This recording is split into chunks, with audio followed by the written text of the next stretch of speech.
Welcome to the Learning Pines YouTube. We hope this video helps. You start by ensuring your file units and layer visibility are correct so the view adjustments behave predictably. Open the top, front, right, and perspective viewports and arrange them tiled or stacked to compare angles. Make sure grid and world axes are enabled and turn on object snaps for precise alignment. Once done, you'll have a stable workspace that lets you switch views quickly and avoid scale or visibility surprises as you proceed. Now you refine the camera. Use Set View or the Viewport menu to select standard views, then choose Parallel versus Perspective depending on drafting or presentation needs.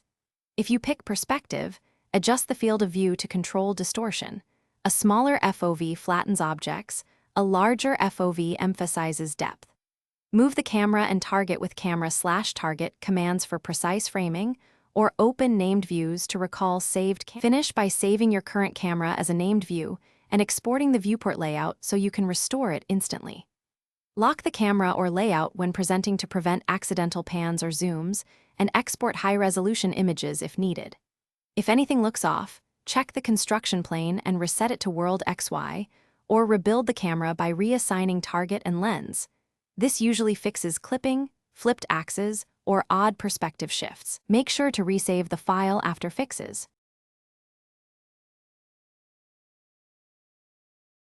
Thanks for watching. Consider subscribing if we helped you.